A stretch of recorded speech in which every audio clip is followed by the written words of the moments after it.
bienvenue à cette conférence du Sommet Intelligence Afrique où nous avons le plaisir d'accueillir une intervenante amoureuse de l'Afrique, comme toutes les autres intervenantes. Valérie, bonsoir et bienvenue. Bonsoir Aïcha. Bonsoir Amina, bonsoir Valérie. Bonsoir Aïcha, bonsoir Amina. Bienvenue. C'est un plaisir pour nous de t'accueillir ce soir. Aujourd'hui, le sujet de la conférence porte sur l'entrepreneuriat. Comment l'entrepreneuriat peut aider à l'autonomisation des jeunes en Afrique. Un sujet vraiment prometteur. Ah oui, je pense qu'on va voyager. On voyage d'ailleurs beaucoup avec nos intervenants. Alors Valérie, avant de rentrer dans le vif du sujet, on a envie de savoir qui est Valérie Masumbuko et dans quel pays tu nous emmènes et où es-tu, qui es-tu, comment es-tu arrivée à tout cela? Voilà, vous savez combien de temps? C'est-à-dire que c'est la pire des parties parce que c'est pas, vous savez, en Afrique, on n'aime pas parler, on a toujours un griot qui parle de vous, mais on ne parle jamais de soi. Je vais essayer néanmoins. Je suis Valérie Masumbuko, à Inghamiye. Ça, c'est monde de jeune fille, qui veut dire le lait que Dieu nous a trait. Donc, voilà. Wow. Et je viens originairement du Burundi et du Rwanda, parce que mon père, il est du Burundi et ma mère du Rwanda. Et je suis de nationalité belge, mais je réside aussi au Canada pour des raisons professionnelles. J'ai commencé à travailler très, très tôt. Déjà à l'âge de 25 ans, j'ai travaillé avec USAID et sur des projets de formation et de genre. Et j'ai aussi travaillé avec les Canadiens, mais plus tard, je suis allée travailler au Kenya, aux Nations Unies, parce qu'au Kenya, comme vous le savez, il y a la plus grande station des Nations Unies. Et avec cette expérience, j'ai pu voyager beaucoup dans plusieurs pays d'Afrique et j'ai l'information première main vraiment de la résilience de l'Afrique, des possibilités, etc. Et chaque fois, une chose qui m'a un peu bouleversée, qui a bouleversé ma vision de l'Afrique, c'est que plusieurs des programmes que j'utilisais, plus j'avançais, plus je me rendais compte qu'en fait, ça faisait partie de la philosophie sociale de l'Afrique ou la philosophie de développement de l'Afrique. Et je me suis dit, mais tiens, tout est parti de là-bas, même si les gens reviennent avec les mêmes choses et pour nous enseigner qui était chez nous en premier. Donc, à partir de ce moment, j'ai travaillé beaucoup avec les Nations Unies et d'autres organisations, même des communautés religieuses qui travaillent dans le développement. Et j'ai travaillé beaucoup avec les femmes, beaucoup. Oui. Et j'ai vu qu'effectivement, c'est pas ce qu'on dit, la femme, c'est le socle du développement et tout ça. Ce n'est pas vraiment, ce n'est pas un slogan, c'est la réalité. Oui. Quand on est là, on le voit. Et puis, à un certain moment, je me suis dit, j'ai besoin de travailler dans les droits. Et je suis allée faire un deuxième master en droit ici en Europe. Mais j'ai travaillé, mon sujet était sur la citoyenneté économique, politique et sociale des femmes dans les pays des Grands Lacs, Congo, Burundi, Rwanda. Oui. Puis je me suis dit, mais j'ai beaucoup travaillé avec les femmes, je voudrais quand même comprendre les méthodologies qu'on peut utiliser justement pour prendre ce qu'elles savent et puis essayer d'écrire là-dessus et parce que c'est des connaissances que la génération nouvelle dont la génération nouvelle peut se servir. Et puis voilà, donc je suis dans le domaine des femmes, je me dis, bon, je vais faire un doctorat quand même en études féministes. Et je suis partie, c'est pour ça que j'ai expliqué que la plupart de ce que j'ai fait, c'est pas parce que j'étais extrêmement, il faut l'intelligence bien sûr, mais c'était comme un espace de résistance. Oui. C'est une quête. Donc j'ai fait ce doctorat-là et je suis contente, mais pendant que je travaille sur les problématiques des femmes, je suis tombée en Guinée et là, les jeunes, je suis tombée amoureuse de la jeunesse guinéenne, comment ils travaillent, comment ils se donnent à la terre. Ils m'ont fait aimer la terre. Vous savez, je suis de la génération où devenir docteur, économiste, je ne sais pas moi, être dans le secteur tertiaire, avec l'Afrique qui est mal partie. Mais avec les jeunes de Guinée, j'ai travaillé avec eux, ils ont découvert beaucoup de choses. Et je me suis dit, et ils m'ont forcé en fait. Parce que quand j'étais là-bas, peu de femmes sont venues me voir, mais les jeunes venaient de tout part.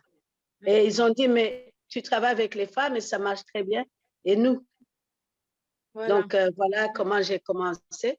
Et quand je suis revenue du voyage de 2016, j'ai commencé, je n'avais pas encore terminé, mais j'ai commencé à mettre sur pied avec mon collègue Normand, qui lui est dans le secteur.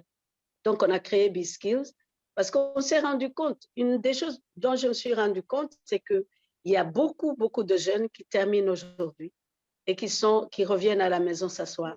Oui, et ça, c'est commun. Oui. Justement. Ah oui. Justement, on est arrivé, donc on parle de l'entrepreneuriat, on parle des jeunes. On voit que tu es vraiment tourné vers l'Afrique et c'est vraiment touchant par rapport à ça. Est-ce qu'aujourd'hui, est-ce que tu peux nous dire qu'est-ce qui freine en fait vraiment l'entrepreneuriat de ces jeunes-là en Afrique? D'abord, je voulais dire la grande problématique des jeunes aujourd'hui, c'est le manque d'emploi et cela, ce n'est pas seulement en Afrique. Moi, je me souviens que quand j'ai terminé en 2010 mon master en droits humains, comme j'avais déjà des connexions, j'ai eu du travail. Mais il y a des jeunes qui, depuis ce jour-là, des Européens, qui jusqu'aujourd'hui, ils sont dans des positions de stagiaires. Je trouve que c'est très cruel et c'est très violent. Oui. Parce que ces jeunes-là travaillent comme des professionnels, mais dans des positions où ils ne gagnent pas assez. Oui. Et donc, il y a une certaine paupérisation de la jeunesse ici. Alors, on se demande en Afrique où déjà, on a des problèmes. Le problème majeur, c'est que au début des indépendances, il y a eu cet engouement pour la fonction publique. Bien évidemment, on partait de zéro. Donc, oui, ça pouvait vraiment absorber toutes les personnes qui sortaient des universités, des écoles techniques. Mais aujourd'hui, c'est impossible parce que la fonction publique, non seulement elle est inefficace partout dans le monde, hein, mais aussi elle est saturée. Elle est saturée, elle ne peut pas absorber. Et alors, le deuxième problème chez nous, c'est que l'entrepreneuriat, les entreprises qui sont là-bas, ce ne sont pas des entreprises qui émanent. On a quelques individus qui font le commerce. Ce n'est même pas de l'entrepreneuriat. Le commerce, tu as des gens qui, quand on était petit, ils avaient un dépôt de bière. Aujourd'hui, ils ont le même dépôt et la même voiture pour les déplacer. Tu as quelques individus qui ont des richesses à travers justement des commerces, mais des commerces pas qui ne sont pas de nature à développer le pays parce qu'ils ne vont pas absorber ces jeunes-là, justement. Et alors, ça, c'est un problème. Et il y a aussi les politiques inadéquates. D'abord, le manque de volonté politique. Je vais vous donner un exemple. J'ai été chez moi, au Burundi aussi. J'ai vu le même problème, sauf que là-bas, il y a une politique, ils ont développé une loi pour aider justement les jeunes dans l'entrepreneuriat. Et j'ai été en Guinée aussi, ils ont une loi sur l'entrepreneuriat, mais c'est venu après que les jeunes se soient déployés dans ce domaine-là. Oui. Donc, il y a le manque de volonté politique qui ne font pas de leur gouvernance les jeunes comme priorité. Oui. Nous avons des États qui ne remplissent pas des contrats sociaux, des États qui visent, qui tuent la jeunesse au lieu de l'épanouir. Donc, c'est tout ça, c'est ça qui freine. Et les guerres aussi, ça fait qu'il y a beaucoup de gens qui ne peuvent pas aller dans nos pays à cause de ça. Mais aussi, un autre problème, un problème majeur, c'est qu'il y a des multinationales qui sont en connivence avec les États et qui, par conséquent, même quand ils emploient les jeunes ou les gens en général, ce n'est pas vraiment pour leur propre développement. Donc, on a tous ces problèmes-là Et on a aussi des problèmes des Nations Unies parce qu'il y a tout un département à Genève qui s'occupe de l'entrepreneuriat. Oui. Et ils avaient un programme. Et c'est sur ça que B-Skills s'est basé pour créer, pour sa création. Parce que c'est un département comme tous les programmes des Nations Unies qui va choisir quelques 100 individus dans un pays et dire qu'on a fait le développement avec des milliards. On va dire qu'on a fait des développements. Donc, le manque de volonté politique, le manque des entreprises viables sur le terrain, les multinationales qui ne sont pas là pour développer, mais pour piller. Et puis ensuite, les programmes inadéquats des Nations Unies et le manque de moyens parce que nos jeunes, ils sont pauvres. La plupart viennent des familles qui sont pauvres, agriculteurs et qui vivent de l'agriculture de subsistance. Donc, tous ces problèmes-là sont des freins à l'entrepreneuriat. Ouais. Oui. Et du coup, d'après toi, par où faut-il commencer dans tout ce brouillard? Quelle serait la première étape d'après tes expériences et tout ce que tu as pu observer? En fait, si pour ceux qui parlent anglais, et plus tard, on va essayer de. Je rappelle que Valérie a fait un grand effort parce que tout est en anglais. Là, elle est en train de travailler. Non, merci. Je suis parfaitement bilingue, mais je dois effectivement traduire les concepts anglo-saxons. Et c'est un problème aussi dans la traduction parce que c'est comme les concepts comme genre, gender, c'était des concepts à la base qui étaient très difficiles. Et alors, à partir du moment où on a vu qu'il y a beaucoup de jeunes qui finissent l'école et qui sont assis à la maison, qui sont dans des cités, et puis dans des états violents, c'est une bombe à retardement. Je pense que c'est Jimmy Cliff qui chantait que « Treat the youth right or you'll be sitting on a dynamite ». Si tu ne traites pas la jeunesse correctement, tu es assis sur une dynamite. Et je pense que c'est ça. Mais ça, c'est un problème. Mais il y a aussi des points forts que j'ai constatés. J'ai constaté une jeunesse qui se cherche, qui est bouillonnante, qui cherche des idées. Et à partir de ce moment, c'était un point d'entrée pour nous, pour créer quelque chose qui va justement aller dans le sens de ces jeunes. Quand vous êtes en Afrique, il y a des jeunes qui fabriquent des choses, qui inventent, qui font des bijoux modernes, qui prennent des pneus, qui changent et tout ça. Et mon collègue et moi, on s'est dit, mais on peut justement prendre ça comme point d'entrée. Mais le grand problème, c'est que jusque-là, c'est un problème de mentalité. Le problème de mentalité consiste au fait qu'on est mal parti en Afrique, on pense qu'on étudie, on va être docteur, puis l'État va nous employer. Donc, et puis mon oncle sera là, il va me placer, etc. Donc, le premier cours qu'on a créé, c'est justement pour répondre à ces problématiques-là. C'est-à-dire que le premier cours s'appelle Mindset. Mindset, l'état d'esprit. Oui, ah oui, oui. C'est un cours qui t'aide justement à te poser la question sur comment tu réfléchis. Est-ce que tu es le genre de personne qui dit, bon, quand ça viendra, je prendrai l'opportunité, ou tu es la personne qui se lève et qui va. Et il y a le deuxième. Donc, c'est vraiment à partir de ce qu'on a observé sur le terrain. D'abord, le nombre très élevé. Là, je pense que j'ai le nombre au moment où on faisait la recherche. 260 millions de jeunes qui cherchent du travail. Ah oui, d'ailleurs, on sait que d'ici 2030, la population africaine est amenée à doubler. On parle de 4 milliards. Donc, du coup, c'est comme tu disais, une bombe à retardement parce que ces jeunes-là, on est le continent le plus jeune au monde et ces jeunes-là vont arriver sur le marché du travail. Et c'est demain, en fait, finalement. Et si on ne prépare pas aujourd'hui, ben demain, on prépare c'est une bombe à retardement. C'est vraiment ça. Mais du coup, BizSkills, du coup, propose de prendre ces jeunes dès…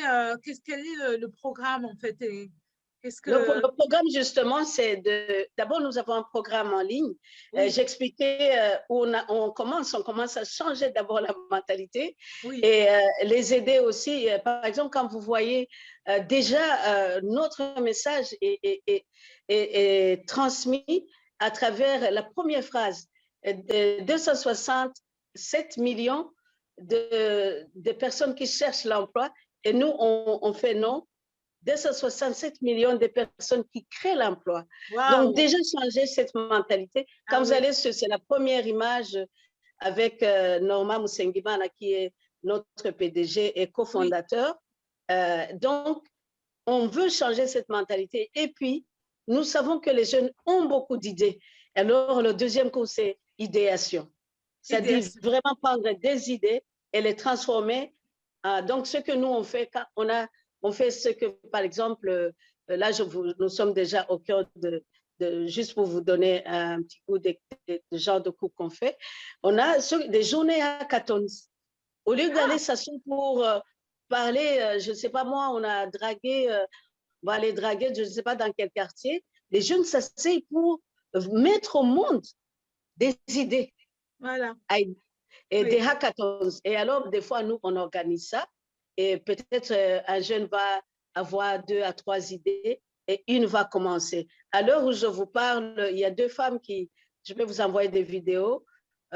C'est ceux qui ont été interviewés, mais il y en a plusieurs oui, qui sont des ressortissants de BizSkills et qui ont créé des emplois comme ça.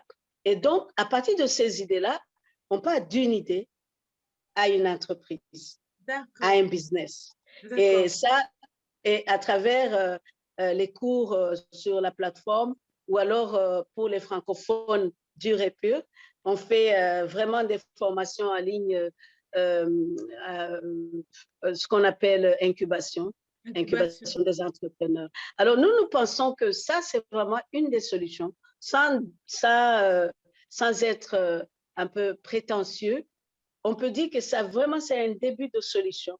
Quand les oui, jeunes vont prendre conscience qu'ils ont un pouvoir, ils ont des connaissances, ils peuvent transformer. Un de nos représentants en Guinée, qui est régional, quand le coronavirus a commencé, mais ils ont créé l'application de distanciation. Ils ont été les premiers, l'application de distanciation sociale. oui, Est-ce que vous voyez? Donc après, ils se sont dit, mais les femmes qui vont dans le marché de Madina, qu'est-ce qu'ils vont faire? Et ils ne peuvent pas répondre au téléphone parce qu'ils sont en train de servir tout le temps. Ils ont fait un bracelet. Mais ah, c'est après que des Français ont voulu acheter la patente. Mais ce n'est pas ça. Justement, on doit créer des patentes des Africains et oui, qui sont au service des Africains, mais qui sont la propriété des Africains parce que le système a fait que nos colonisateurs ont toujours pris nos patentes d'une oui, certaine façon. Donc, je produis quelque chose. Donc, moi, là, je suis très, très fière. oui, Aujourd'hui, si même je produisais quelque chose, que vous le prenez, mais ça va aller en Afrique. Ce que oui, vous voyez. oui, Donc, nous pensons que l'entrepreneuriat, si chaque jeune a cette mentalité qu'il a la capacité, qu'il a les connaissances, et qu'avec un peu d'aide, il oui, peut arriver à quelque chose, c'est déjà ça. Parce que quand on veut, on peut. oui, Après, est-ce que je dis que c'est une solution miracle? Non. Il y a beaucoup de choses à faire. Il y a beaucoup, par exemple, il faut essayer d'encadrer justement cette jeunesse avec les structures du gouvernement. Il faut aussi, parce que nous, on envisage que dans le long terme, on va faire cet exercice-là avec les membres des gouvernements. oui, Parce c'est que ça. qu'est-ce qu'il faut avec les membres des fonctions publiques? Parce que regarde en Afrique ce qu'ils font. Tu vas le matin, tu prends le café, tu sors pour prendre le café, tu reviens à 11 heures, tu chattes avec ton ami et puis à 12 heures, c'est aller chercher ton enfant, aller à la maison, prendre une sieste, manger, prendre une sieste, revenir, chatter et il n'y a rien qui est fait. Oui, Et puis après, Effectivement, on va dire qu'on n'est pas développé. ouais, c'est ça. effectivement. Valérie, Donc, ah, la question que je voulais te poser, c'était par rapport à la mentalité, justement. Oui. Est-ce qu'il n'y a pas un gros travail à faire par rapport à la mentalité? Je vais par exemple prendre un exemple. Par exemple, j'ai suivi une conférence, je pense que c'est Aïcha qui l'avait donnée dans le cadre du lancement donc, de IA Intelligence Afrique. Et la première chose, quand un jeune a un projet, lorsque tu lui parles donc de développer son projet, la première chose qu'il va te dire, c'est je n'ai pas l'argent. Où est-ce que je vais trouver l'argent? Comment on peut travailler en fait sur toute cette mentalité en fait pour amener les choses en fait vers le changement? Mais c'est justement ce travail de sensibilisation, d'éducation, parce que nous avons été éduqués, moi peut-être plus que vous, dans une mentalité où on fait un projet, on doit appeler une organisation Oui. de la Belgique, des États-Unis, je suis protestante, donc les États-Unis pour nous c'était comme, tu as un projet, l'argent va venir de là-bas, mais cette mentalité doit changer. Oui. Parce qu'en fait, l'argent n'est pas aux États-Unis. L'argent, il est avec nous. Oui. Les ressources sont avec nous. Donc, il y a cette éducation, même chez nos gouvernants, chaque fois que, par exemple, on vient de voir qu'il y a des cas de Ebola, et j'ai entendu les membres du gouvernement dire, la communauté internationale, mais purée, ça se passe chez nous. Qu'est-ce que nous, on fait? Donc, si on revient aux paroles combien éternelles de John Kennedy, au lieu de demander ce que le gouvernement peut faire pour toi, demande-toi d'abord ce que toi, tu peux faire. Ton pays peut faire pour toi. On va oublier les gouvernements. Au lieu de demander ce que... Et moi, j'ai vu la jeunesse, ce dont elle est capable dans plusieurs pays. La création, mais c'est incroyable. Chaque jeune, regarde ce que vous êtes en train de faire. Peut-être que beaucoup de gens de ma génération, je ne suis pas vraiment très caractéristique de ma génération, j'avais peut-être des idées comme vous, alors que je ne viens pas de cette génération. Mais ça, c'est à cause justement des gens qui m'ont entouré, qui m'ont montré que le travail va m'apporter ceci, les études, etc. Il faut se lever, il faut... chez moi, et je ne sais pas si Aïcha peut confirmer, mais dans mes speeches motivationnels, la première chose que je dis, c'est que pour changer le monde, il faut faire ton lit chaque matin. Oui. Mais ça, je tiens ça de ma mère. Pourquoi? Parce que chaque fois que tu te lèves, tu fais quelque chose, tu as déjà accompli quelque chose dans ta journée. Ça va t'engager. D'abord, ça veut dire que la nuit est finie et que la journée est commencée. Donc, c'est vraiment un problème de mentalité. Et je dois dire que c'est le plus dur. Oui. Ah oui. Tu as dit quelque chose. C'est le plus dur. Oui. Oui, excuse-moi. Tu as dit quelque chose d'important quand même qu'il faut retenir, c'est que les richesses sont chez nous, les ressources sont chez nous. Et ça, c'est important de le savoir parce que ces ressources sont vraiment chez nous et c'est important que cette jeunesse sache que cette ressource, il faut apprendre à l'exploiter. Et puis, tu as dit aussi quelque chose d'important, le mindset. On parle du mindset même pour nous, entrepreneurs ici, on a besoin d'avoir un mindset pour pouvoir avancer encore plus pour les entrepreneurs d'Afrique. Est-ce que tu penses que nous, de la diaspora qui sommes expatriés depuis beaucoup d'années, quel est notre rôle à jouer par rapport à ça, d'après toi? D'abord, je voulais d'abord souligner dire que l'état d'esprit, le mindset doit être que nous pouvons. Ça ne veut pas dire qu'après, on ne peut pas aller chercher des partenaires, on ne va pas aller chercher des financiers, non. Ça veut dire tout simplement avoir cette force de savoir que moi, je suis capable de créer, je suis créateur ou créatrice. Après, il y a une façon de faire le business, mais il faut d'abord savoir. Il ne faut pas d'abord penser à l'autre, il faut d'abord penser à toi.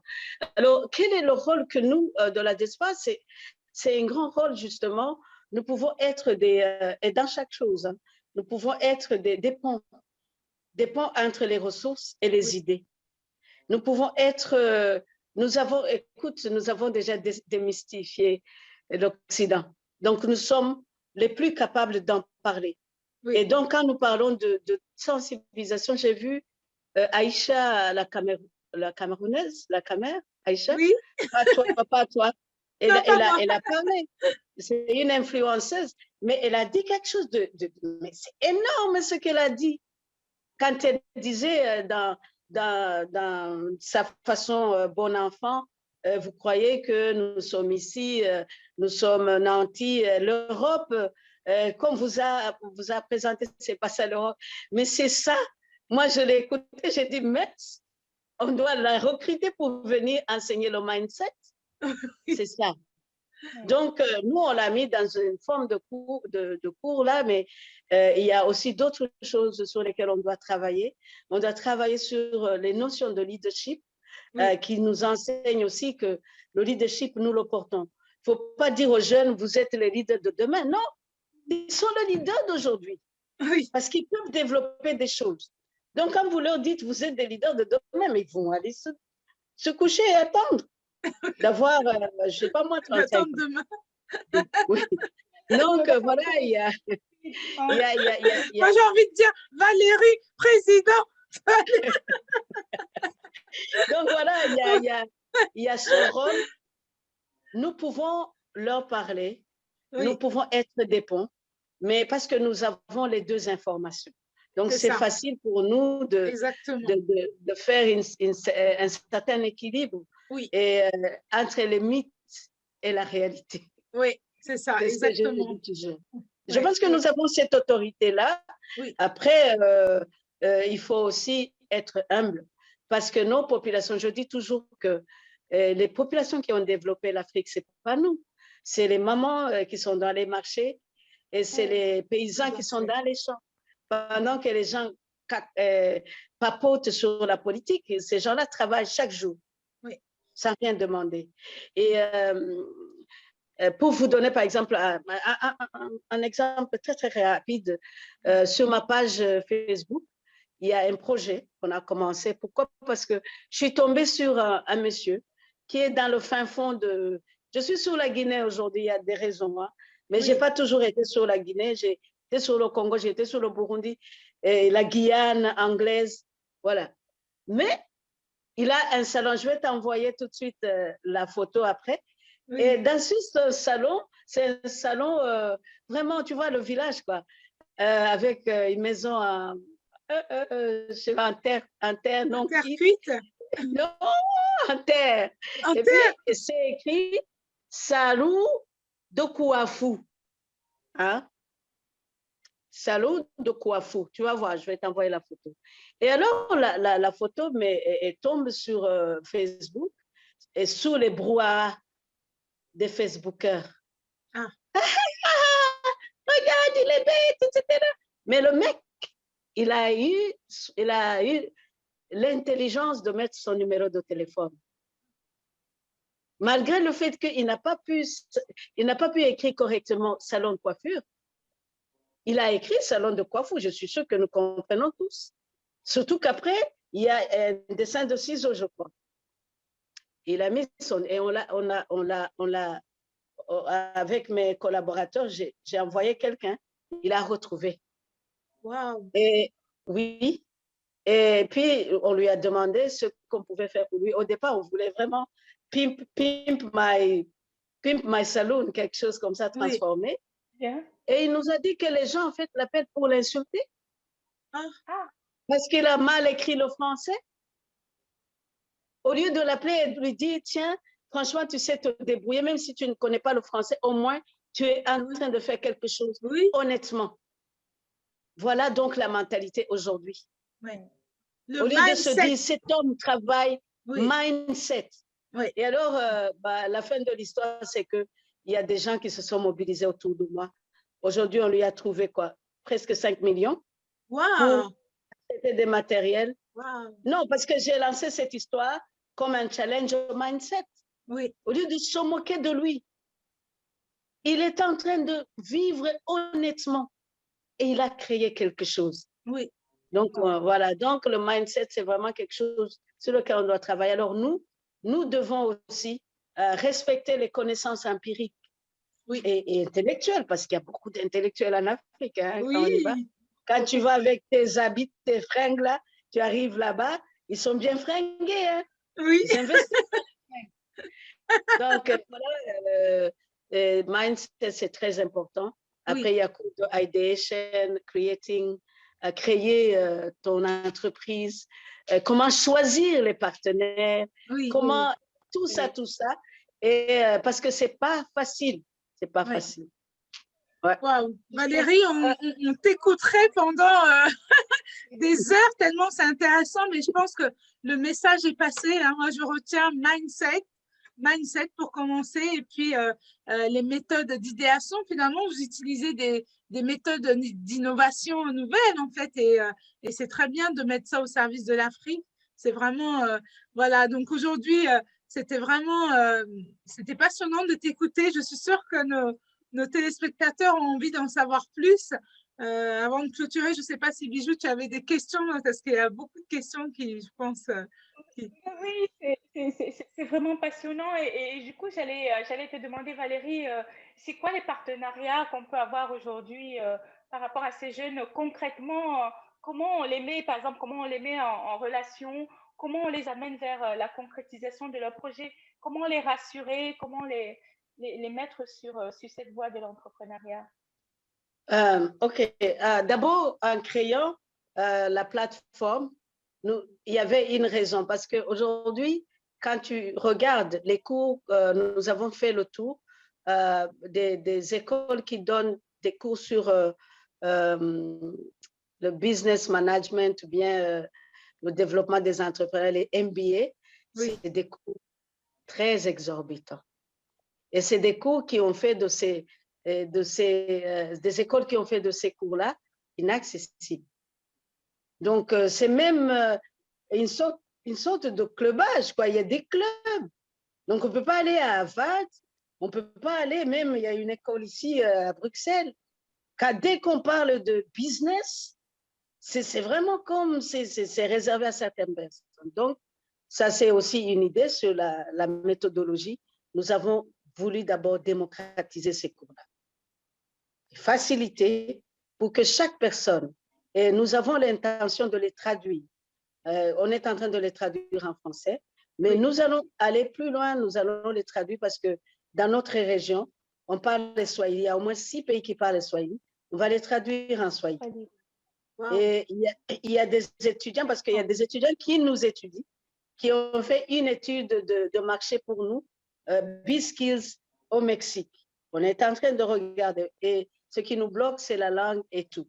Oui. Donc, nous avons voulu d'abord faire cette démocratisation des cours, mais nous sommes conscients que dans nos pays africains, il y a un problème soit d'électricité, soit d'accès de Wi-Fi, etc. Oui. Alors, pour les gens qui sont justement dans ces situations-là, nous utilisons des panneaux solaires? Disons non, pas encore, on y arrivera. Mais on utilise comment on appelle ça? On crée un réseau sur place. On appelle ça un écosystème B-Skills. C'est-à-dire, à partir du groupe de B-Skills, des gens qui sont prêts à travailler avec nous, et ce n'est pas une sorte de franchise, mais ils sont tellement autonomes. Nous, on fait leur formation, on leur donne accès librement et puis on les encadre. Et puis, on cherche aussi des appuis. Et alors, l'écosystème local, c'est toutes les personnes qui veulent travailler avec B-Skills. On a une structure. Et cette structure, elle va créer comme des petits cercles des employeurs, des structures du gouvernement qui travaillent avec la jeunesse et les femmes. Et on a toujours un écosystème local. Et de façon que les jeunes seront soit soutenu par le gouvernement, parce que le gouvernement, parfois, il a l'argent, mais il ne sait pas quoi faire. Oui. Hein, tu vois. Oui. Il va dire, on a l'argent pour la jeunesse, on va construire un centre de jeunesse. Oui. Mais un centre de jeunesse, c'est quoi? On va aller danser? Oui, c'est bien. Mais les jeunes savent aller. Les jeunes savent où aller quand ils veulent danser. Mais donc, ces budgets-là, on va aller les chercher pour les jeunes. Les employeurs vont travailler avec eux. D'autres entrepreneurs qui sont les gros poissons vont travailler avec eux. Peut-être ils vont se greffer sur les gros employeurs pour pouvoir vivre. Par exemple, si c'est quelqu'un qui a certains aspects de son business, il cède un aspect à un de nos lauréats. Donc, c'est comme ça. Et puis, il y a, alors, de ce réseau, il naît des choses magnifiques. Wow. C'est là où on organise les hackathons. On a fait ça au Nigeria, mais c'était extraordinaire. Il est sorti, je pense, 15, le dernier hackathon qu'on a fait, il est sorti 15 entreprises et 8 fonctionnent très bien. Très bien. Wow. Tu sais qu'à IA aussi, on fait des hackathons. On a prévu un hackathon pour l'été. On fait des hackathons. C'est c'est vraiment voilà, donc, ouais. On peut collaborer. Hein. Ah oui. Donc, voilà. Et donc, pour répondre à ta question, on cherche d'abord des gens qui veulent travailler, qui comprennent. La plupart des fois, c'est des jeunes qui ont pris nos cours. Alors, si elle n'a pas, nous, on y va, surtout les francophones. Moi, je suis bilingue, parfaitement bilingue, mais la francophonie, c'est quelque chose qui me préoccupe aussi. C'est une minorité hein, dans les systèmes des Nations Unies, de l'Union européenne et tout ça. Donc, c'est des gens pour qui il faut doubler d'efforts pour encourager les donateurs à aller justement vers eux. Et voilà donc comment on fait le système de réseautage, le système de B2B dans un écosystème qu'on crée dès notre arrivée dans un pays. Waouh! Oh là là, tu nous emmèneras avec nous pendant des heures, en tout cas. Merci beaucoup, Valérie. Valérie, tu as un cadeau, hein? Il y a un cadeau, une vidéo cadeau pour les personnes qui écoutent, en plus. Oui, je vais faire une vidéo sur le leadership, mais aussi pour ceux qui sont intéressés, j'aimerais quand même donner 10 places. Pour 10 places, c'est ça? Merci. Wow, 10 places. 10 places. Mais il y a un hic. Ça peut être 10 places pour ceux qui parlent anglais sur la plateforme pour prendre des cours gratuitement. Ça, je donne, cadeau. Wow. Merci. Et alors, je vais aussi je vous laisser sélectionner 5 personnes qu'on peut embarquer sur notre programme d'incubation. Wow, voilà. Merci beaucoup pour ce... Oh là là, c'est super. Merci beaucoup pour ce beau cadeau. Ben voilà. En tout cas, merci Valérie. On s'est retrouvés parce qu'on s'est retrouvés... il n'y a pas de hasard hein, dans cette organisation parce qu'on a un point commun on s'est retrouvés sur la philosophie africaine Ubuntu, mais on se retrouvera, ce sera un autre débat. C'est ce qui nous a réunis. Mais merci vraiment. Je pense que ton message, je ne sais pas, mais quand je t'écoute, j'ai envie d'entreprendre, quoi. On a envie d'y aller et tu nous donnes de l'énergie. Et je pense que s'il y avait beaucoup de Valérie comme ça, il y aura beaucoup, tu es en train de former beaucoup de Valérie et du coup, tous ensemble, on va faire quelque chose de merveilleux. Franchement, moi, tu m'as redonné une énergie, là, j'ai juste envie de sortir et de dire entreprenez, quoi. Merci beaucoup. Merci pour ta générosité, vraiment, c'est très touchant. Merci. Et donc, pour retrouver toutes les informations donc, de l'entreprise, c'est www.billskillsacademy.com. On va vous le mettre en lien, ça va défiler, là, ça défile le Billskills Academy. Vous pouvez joindre Valérie et puis pour bénéficier des cadeaux qu'elle nous offre gentiment. Merci beaucoup Valérie. Un petit mot pour la fin?